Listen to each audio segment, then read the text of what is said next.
पिछले वीडियो में हमने क्रांतिकारी आंदोलन का प्रथम चरण देखा था। आज हम क्रांतिकारी आंदोलन का द्वितीय चरण करेंगे। क्रांतिकारी आंदोलन का जो प्रथम चरण था 1919 में, जब लगभग क्रांतिकारियों को छोड़ दिया गया और उस समय गांधी जी का भी प्रवेश हो गया था, तो एक सौहार्दपूर्ण वातावरण बना। जब गांधी ने असहयोग आंदोलन चलाया और गांधी जी ने ये आह्वान किया युवा वर्ग को इस आंदोलन में शामिल होने के लिए आह्वान किया, और गांधी ने ये कहा कि हम 1 साल के अंदर स्वराज की प्राप्ति करेंगे। असहयोग आंदोलन में भी बहुत बड़ी संख्या में युवा वर्ग शामिल हुआ। स्कूल कॉलेज छोड़ दिए युवाओं ने, और युवा लोग गांधी जी के साथ असहयोग आंदोलन में शामिल हो गए। लेकिन जब 1922 में 5 फरवरी 1922 को जब चौरी चौरा कांड हो गया और इसके बाद जब आंदोलन वापस ले लिया गया, तो एक बार फिर से युवा वर्ग के मन में निराशा फैली और एक बार फिर से इनका जो इस तरीके के आंदोलन थे, अहिंसक आंदोलन थे, इन पर से युवा वर्ग का विश्वास उठ गया और फिर से युवा वर्ग क्रांतिकारी आंदोलन की तरफ उन्मुख हुआ। तो एक तरीके से देखा जाए तो क्रांतिकारी आंदोलन की जो प्रथम चरण में जिस प्रकार शुरुआत हुई थी कि उनका बंग भंग के खिलाफ जो आंदोलन चला था उससे मोह भंग हुआ था और वो क्रांतिकारी आंदोलन की तरफ उन्मुख हुए थे, उसी तरीके से द्वितीय चरण में भी यही हुआ कि असहयोग आंदोलन को जब वापस लिया गया तो युवा वर्ग निराश हुआ और ये क्रांतिकारी आंदोलन की तरफ मुड़ गया। द्वितीय चरण का जो क्रांतिकारी आंदोलन है उसका अगर प्रथम चरण के क्रांतिकारी आंदोलन से देखा जाए तो इसकी थोड़ा अलग विशेषताएं दिखाई देती हैं। द्वितीय चरण का जो क्रांतिकारी आंदोलन चला ये व्यवस्थित आंदोलन था। जो क्रांतिकारी समूह थे इनमें आपस में समन्वय था। क्रांतिकारी समूहों की शाखाएं खोली गई जगह जगह, इनमें आपस में समन्वय है। इसके अलावा क्रांतिकारियों का एक दर्शन है। इस समय के जो क्रांतिकारी थे वो समाजवादी थे, समाजवादी दर्शन को मानते थे। इसके अलावा इनके एक निश्चित कार्यक्रम हैं और ये एक निश्चित व्यवस्था चाहते हैं। जैसे प्रथम चरण के क्रांतिकारी जो थे वो स्वराज चाहते थे, लेकिन द्वितीय चरण के जो क्रांतिकारी हैं ये स्वतंत्रता के बाद भारत कैसा होगा, किस प्रकार की व्यवस्था होगी, ये व्यवस्था किस प्रकार की होगी, इसकी बात करते थे। जैसे ये समाजवादी गणतंत्र स्थापित करने की बात करते थे भारत में। तो इस तरीके से देखा जाए तो निश्चित उद्देश्य हैं, निश्चित कार्यक्रम है, एक निश्चित दर्शन है इस चरण के क्रांतिकारी आतंकवादियों का। द्वितीय चरण में जो पहली संस्था स्थापित की गई 1924 में HRA की स्थापना की सचिन सान्याल और जोगेश चटर्जी ने। HRA जो था हिंदुस्तान रिपब्लिकन आर्मी, तो इसमें बहुत सारे पुराने क्रांतिकारी भी शामिल हुए और इसके सदस्यों में जैसे राम प्रसाद बिस्मिल हैं, चंद्रशेखर आज़ाद, अशफाक उल्ला खां, रोशन सिंह, ये सारे लोग इसमें शामिल हुए। HRA ने जिस सबसे बड़ी घटना को अंजाम दिया वो था काकोरी कांड।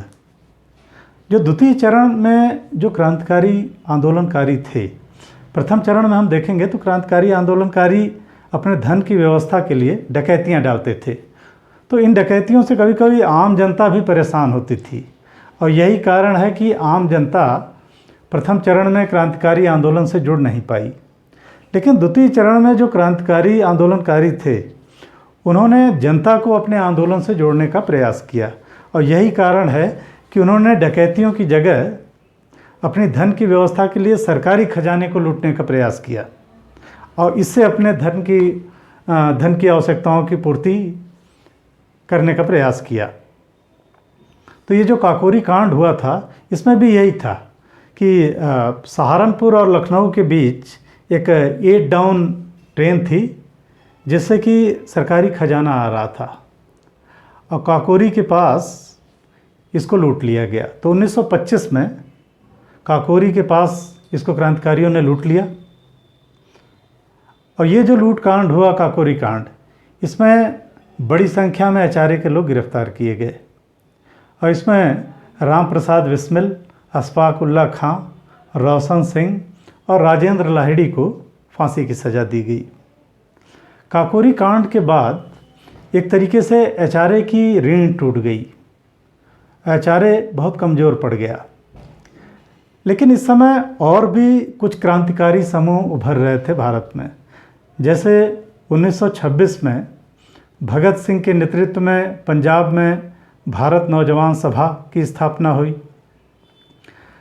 इसके अलावा युगांतर और अनुशीलन समितियां जो पुरानी थी, इसके भी क्रांतिकारी जो थे, पुराने क्रांतिकारी, वो एकजुट हो रहे थे। इसी समय 1928 में चंद्रशेखर आज़ाद के नेतृत्व में एचआरए का फिर से पुनर्गठन किया गया और इन्होंने एक सभा बुलाई थी पुराने क्रांतिकारियों की, फिरोज शाह कोटला में, और यहीं पे एचआरए का पुनर्गठन करके एचएसआरए का निर्माण किया गया, हिंसप्रस, हिंदुस्तान सोशलिस्ट रिपब्लिकन आर्मी। तो हिंसप्रस का निर्माण किया गया। इसमें भगत सिंह, सुखदेव, बटुकेश्वर दत्त, इस तरीके से यशपाल, बहुत सारे क्रांतिकारी शामिल हुए इसमें। जब एचएसआरए का गठन हुआ, इसी समय भारत में साइमन कमीशन आया था और जगह जगह साइमन कमीशन का विरोध हो रहा था। पंजाब में भी बहुत तगड़ा विरोध चल रहा था।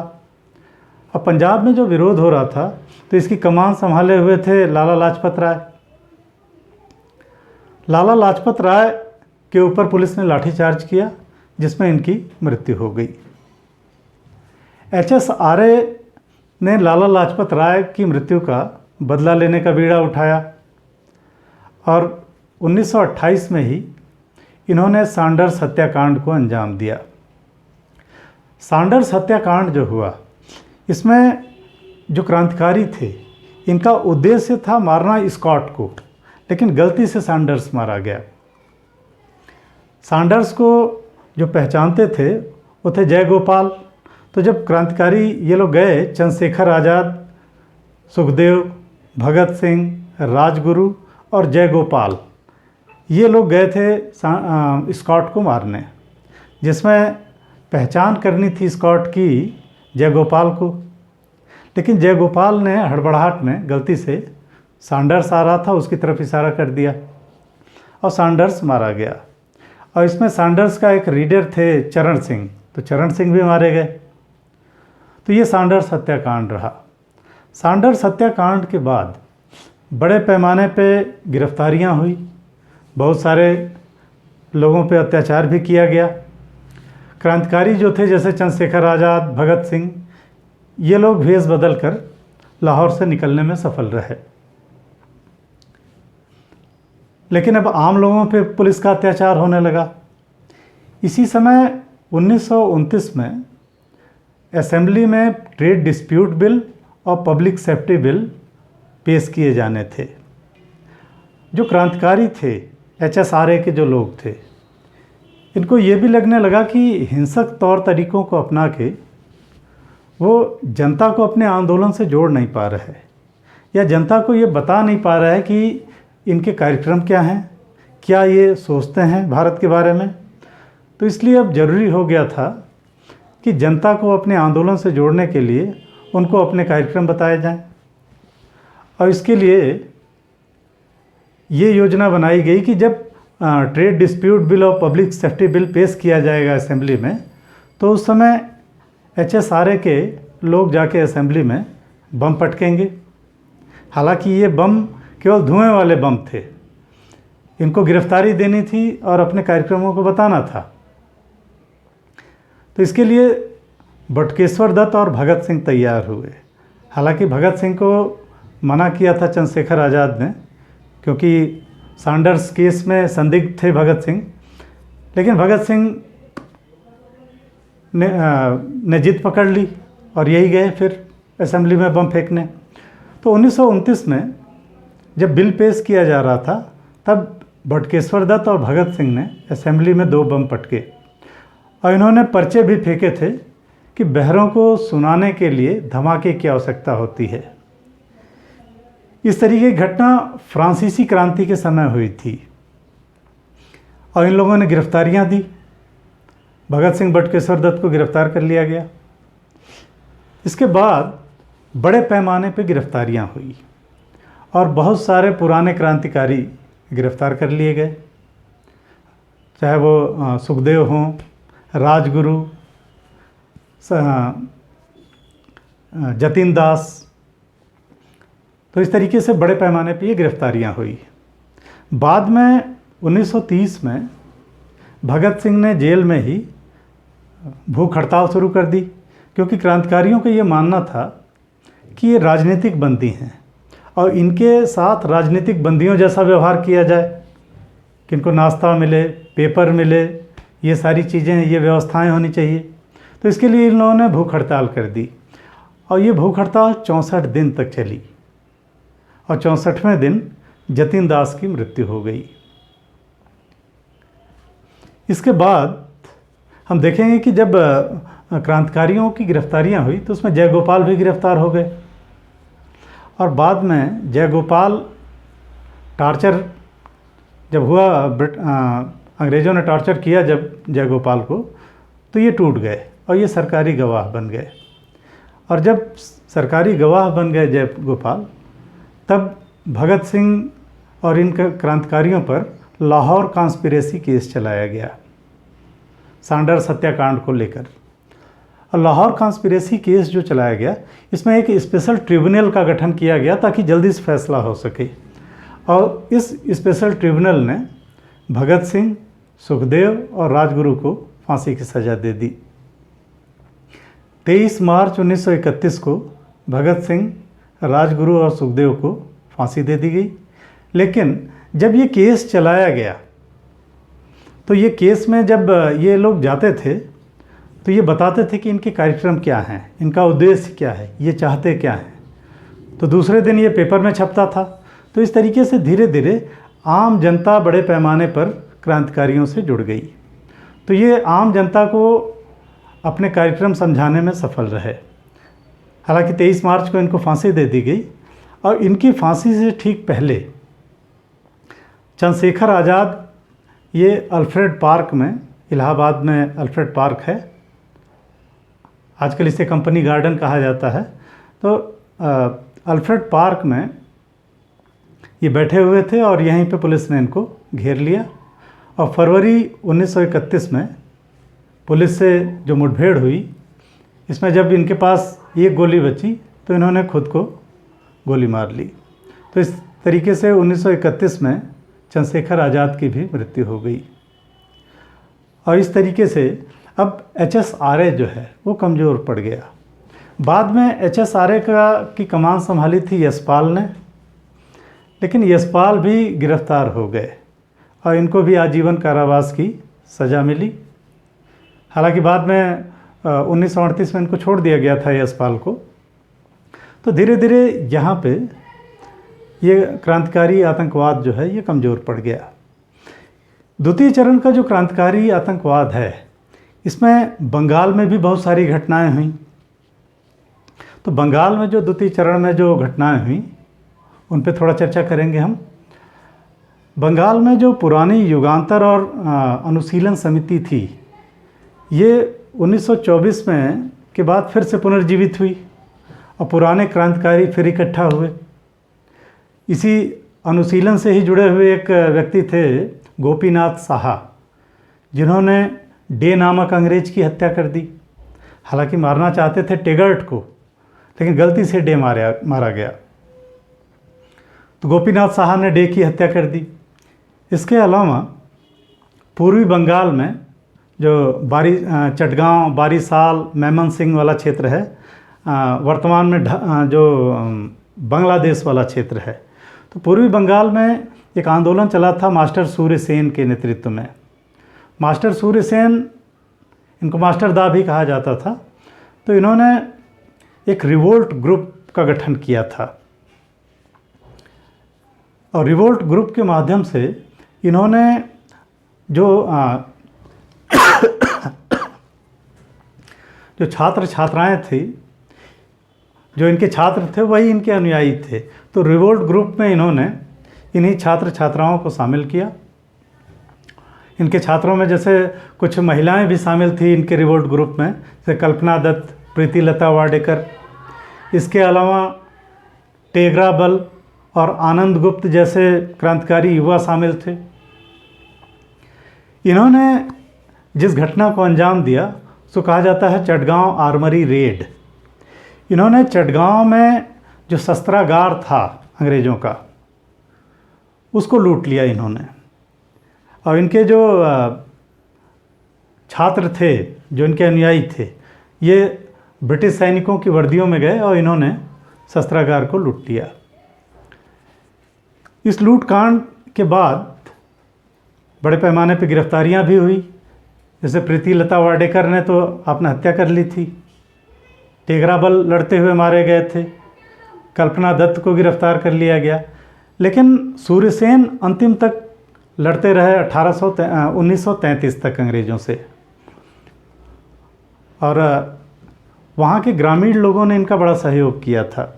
बाद में एक जो चटगांव पहाड़ियाँ हैं, उसमें इन्होंने अंग्रेज़ों के साथ सशस्त्र युद्ध लड़ा था।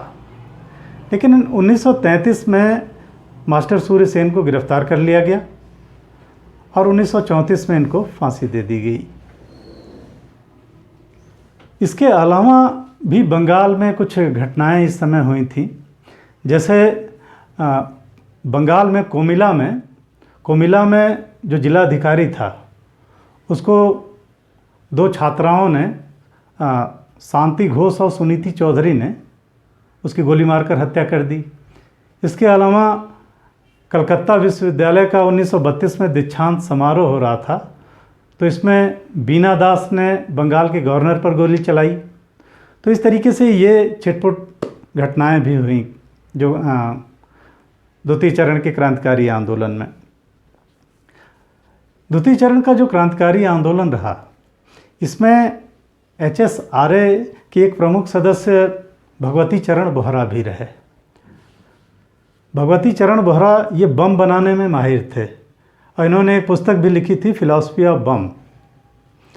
भगवती चरण बोहरा इन्होंने चंद्रशेखर आज़ाद के साथ मिलकर ये प्लान भी बनाया था कि किस तरीके से भगत सिंह जब पेशी पर आएंगे तो इनको छुड़ा लिया जाएगा।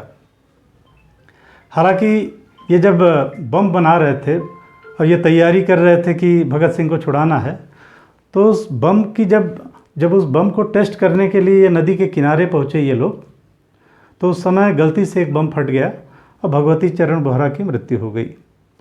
भगवती चरण बोहरा की ही पत्नी थी दुर्गा भाभी, जिन्होंने बाद में काफ़ी समय तक ये क्रांतिकारी गतिविधियों में लिप्त रहीं, जेल भी गईं। तो ये भगवती चरण बोहरा थे। 1934 के बाद देखा जाए तो जो द्वितीय चरण का क्रांतिकारी आंदोलन था वो धीमा पड़ गया। लगभग या तो क्रांतिकारियों को मार दिया गया था या तो उन्हें जेल में डाल दिया गया था।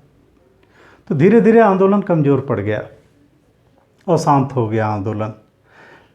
लेकिन जब 1942 में गांधी जी ने भारत छोड़ो आंदोलन का आह्वान किया और भारत छोड़ो आंदोलन की शुरुआत हुई, तो भारत छोड़ो आंदोलन में ऑपरेशन जीरो आवर के तहत 9 अगस्त को ही लगभग सारे कांग्रेसी नेताओं को गिरफ्तार कर लिया गया था और ये आंदोलन नेतृत्व विहीन हो गया।